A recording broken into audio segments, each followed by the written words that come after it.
Magandang gabi sa inyong lahat. Ako nga pala si Hana Escalante at ngayon aking tatalakayin ang mga suliranin sa pagbabasa at mga gabay sa maayos na pagbabasa. Ating uunahin ang mga suliranin sa pagbabasa. Ang pangunahing suliranin ay ang malabong paningin.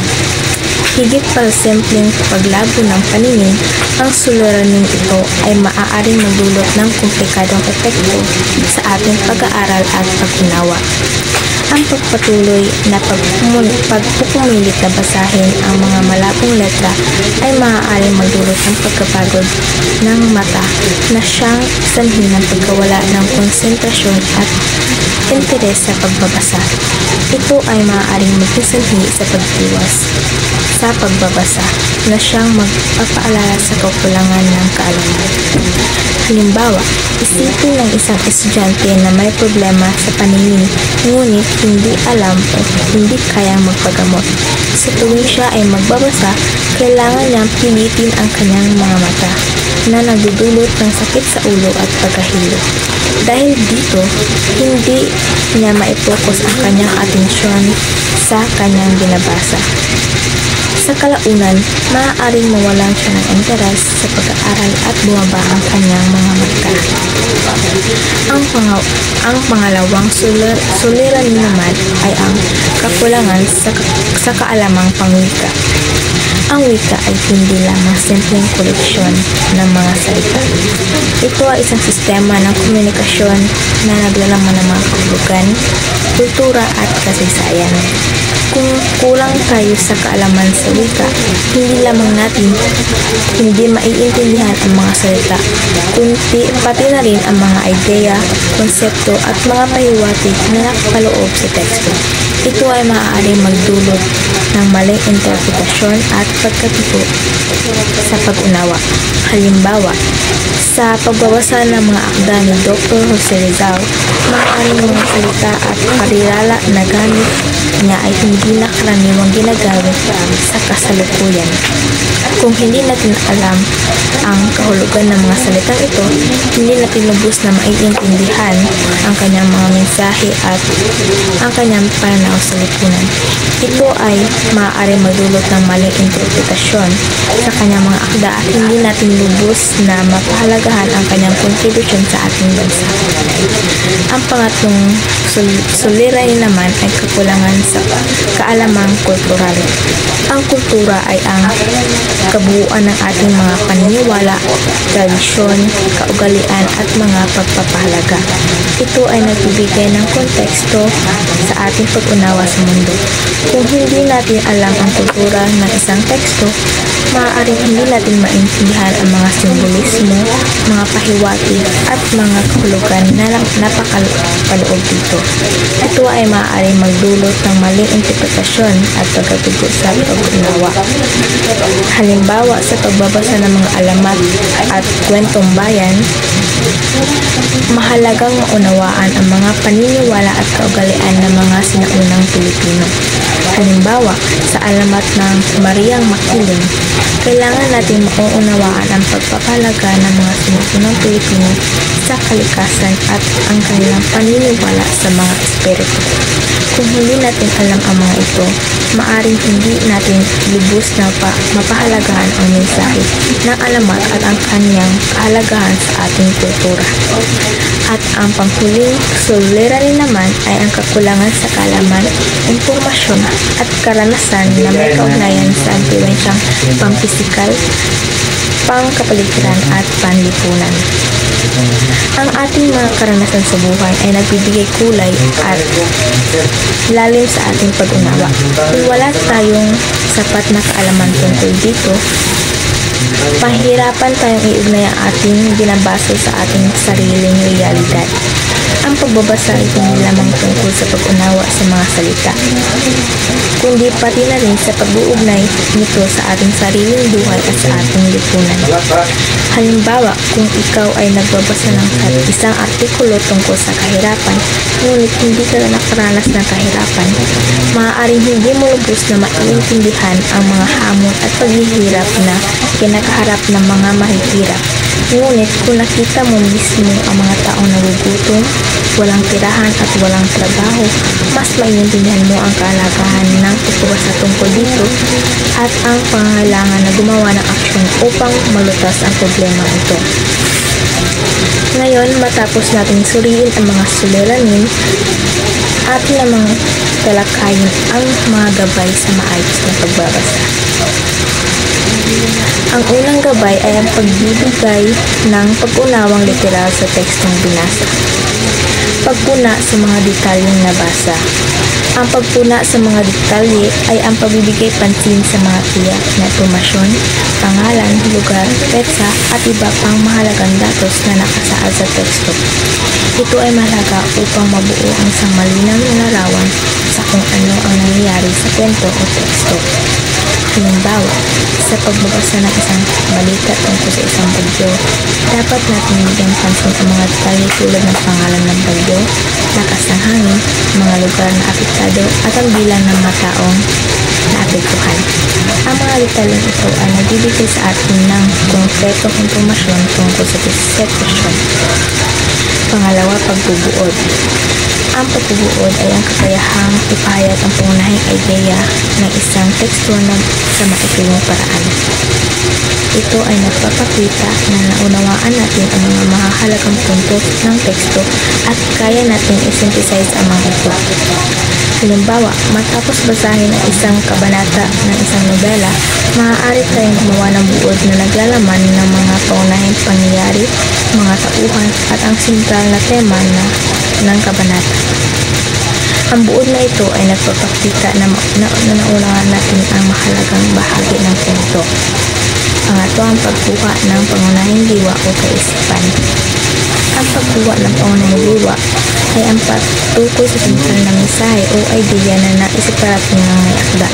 Ito ay ang pinakamahalagang punto na dapat ating maunawaan upang lubos na maintindihan ang teksto. Halimbawa, sa pagbabasa ng isang salaysay tungkol sa kahalagahan ng edukasyon. Ang pangunahing diwa ay maaaring ang edukasyon ay ang susi sa pag-unlad ng isang individual at ng lipunan. Pang-apat, paghahanap ng mga kasagutan para sa tiyak na kahulugan. Ang paghahanap ng mga kasagutan ay ang pagtukoy sa mga impormasyon sa teksto na sumasagot sa mga partikular na tanong.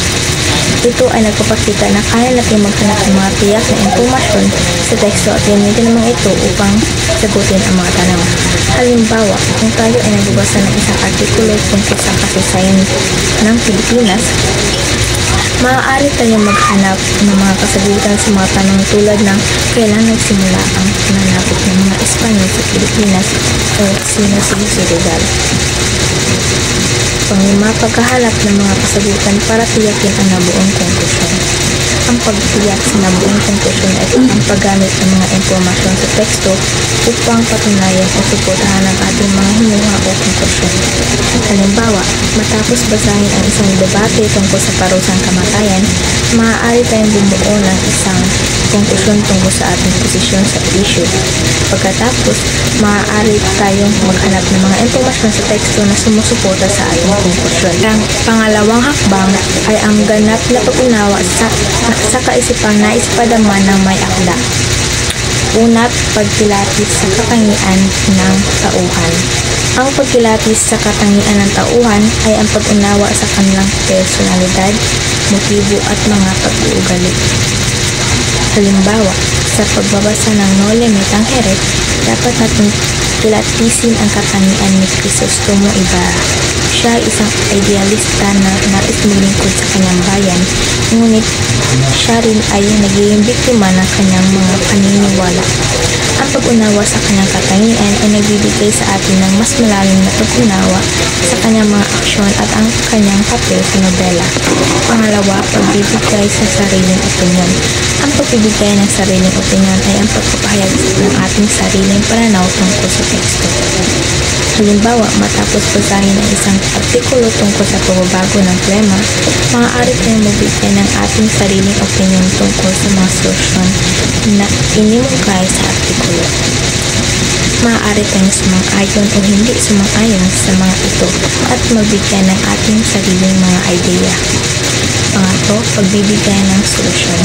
Ang pagbibigay ng solusyon ay ang pag-iisip ng mga posibleng paraan upang malutas ang mga problema o issue na inilahad sa teksto. Halimbawa, sa pagbabasa ng isang kwento tungkol sa kahirapan, maaari tayong magbigay ng mga solusyon tulad ng pagbibigay ng edukasyon, trabaho o tulong pinansyal sa mga nangangailangan. Pang-apat, pagkuha ng pangkalahatang kahulugan. Ang pagkuha ng pangkalahatang kahulugan ay ang pag-unawa sa kabuuang mensahe o aral na naisip parating ng may akda. Halimbawa, matapos basahin ng El Filibusterismo, ang pangkalahatang kahulugan ay maaaring ang karahasan ay hindi solusyon sa mga problema ng lipunan. Ang pagkuha ng pangkalahatang kahulugan ay nagbibigay sa atin ng malalim na pag-unawa na sa mensahe ng may akda. Panglima, pagbibigay ng iba pang pamagat sa akma sa binasang teksto. Ang pagbibigay ng iba pang pamagat ay ang pag-iisip ng mga alternatibong pamagat na naglalarawan sa pangunahing ideya ng teksto. Ito ay nagpapakita na tayo ay nag-isip ng malikhain at kaya natin i-synthesize ang mga impormasyon sa teksto. Halimbawa, kung ang pamagat ng isang kwento ay ang paglalakbay ni Juan, maaari tayong magbigay ng iba pang pamagat tulad na ang pangarap ni Juan ay ang pagtatagumpay ni Juan. Pangatlong hakbang, pagkilati sa kahalagahan ng kaisipan. Pagbibigay ng reaksyon. Ang pagbibigay ng reaksyon, kinakailangan natin ipahayag ang ating mga saloobin at opinyon tungkol sa akda. Ito ay isang paraan ng pagkipag-usap sa may akda at sa mga ideya na ipinapahayag niya. Halimbawa, ang akda ay tumutukoy sa isang mahalagang issue sa lipunan, maaari tayong magbigay ng ating reaksyon sa pamamagitan ng pagtatanong, pag-aliw o pagtuturo. Pangalawa, pagpapalawak sa sariling kaisipan. Ang pagpapalawak ng sariling kaisipan ay isang mahalagang aspeto ng pagkilati sa kahalagahan ng kaisipan.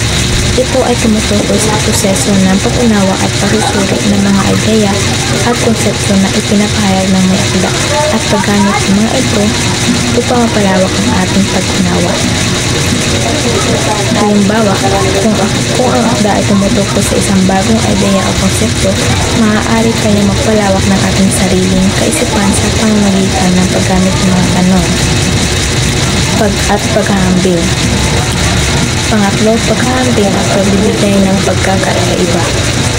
Ang paghahambing at pagbibigay ng pagkakaiba isang mahalagang aspeto ng pagkilati sa kahalagaan ng kaisipan dahil ito ay tumutukoy sa proseso ng pag-unawa at pagsusuri ng mga ideya at konsepto na ipinapahayag ng may akda at paghahambing sa mga ito sa iba pang mga konsepto at ideya.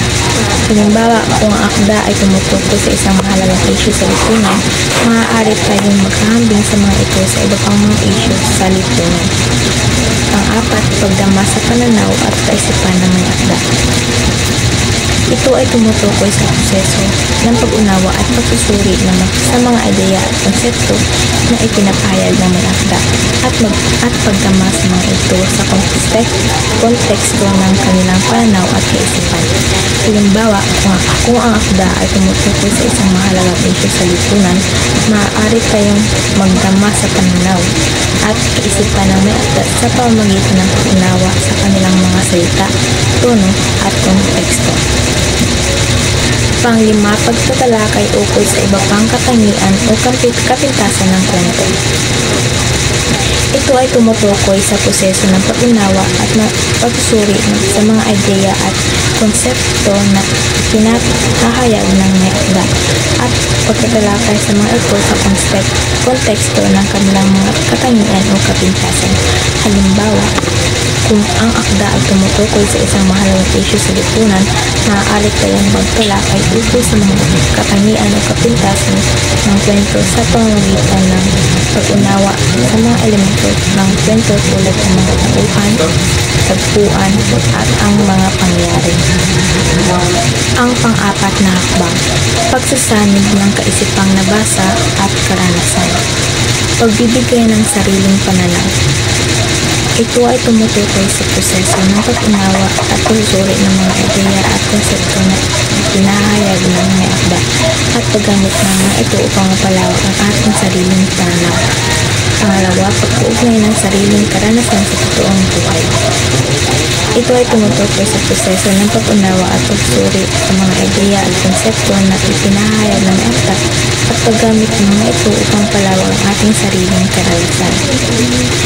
At ang pangatlo, pagbibigay ng katotohanan para dagdagan ang kaalaman. Ito ay tumutukoy sa proseso ng pag-unawa at pagsusuri ng mga ideya at konsepto na ipinapahayag ng mga akda at paggamit ng mga ito upang palawak ang ating sariling kaalaman. Ang pagsasanib ng kaisipang nabasa at karanasan ay nakakatulong sa pagpalawak ng ating kaisipan at karanasan. Halimbawa, kung ang akda ay tumutukoy sa isang mahalagang isyu sa lipunan, maaari kayong magsanib ng kaisipang nabasa at karanasan sa pamamagitan ng pagbibigay ng sariling pananaw, pag-uugnay ng sariling karanasan sa totoong buhay, at pagbibigay ng katotohanan para dagdagan ang kaalaman. Sa ganitong paraan, maaari natin mapalawak ang ating kaisipan at karanasan at magkakaroon ng bagong pananaw at pag-unawa sa isyu. Ang panglima at ang huling hakbang sa maayos na pagbabasa ay ang paglikha ng sariling kaisipan. Pagbigay ng focus sa paniniwala. Ang pagbigay ng focus sa paniniwala ay isang paraan ng paglikha ng sariling kaisipan. Ito ay tumutukoy sa proseso ng pag-unawa at pagsusuri sa mga ideya at konsepto na ipinahayag ng may akda at paggamit ng mga ito upang mapalawak ang ating sariling paniniwala. Pangalawa, pagbabago ng tunggalian. Ang pagbabago ng tunggalian at katangian ng tauhan isang paraan na paglikha ng sariling kaisipan at ang paggamit ng mga ito upang mapalawak ang ating sariling kaisipan at ang pag-unawa. Pangatlo, pagbabago ng kasukdulan at wakas. Ang pagbabago ng kasukdulan at wakas ay isang paraan ng paglikha ng ating sariling kaisipan at pagsulat ng sariling kwento. Ang pagsulat ng sariling kwento ay isang paraan ng paglikha ng sariling kaisipan. At ito ay tumutukoy sa proseso ng pag-unawa at pagsuri ng mga ideya at konsepto na ipinahayag ng may akda. At ang paglikha ng sariling kaisipan ay nakatulong sa paggawa ng mga desisyon at pagligtas ng mga problema. Halimbawa, kung ang akda ay tumutukoy sa isang mahalagang isyu sa lipunan, maaari tayong maglikha ng sariling kaisipan sa pamamagitan ng pagbigay ng focus sa paniniwala, pagbabago ng tunggalian at katangian ng tauhan, pagbabago ng kasukdulan at wakas at pagsulat ng sariling kwento. Sa ganitong paraan, maaari natin mapalawak ang ating kaisipan at karanasan at magkaroon ng bagong pananaw at pag-unawa sa isyu. At yun lamang ang ating aralin ngayon. Maraming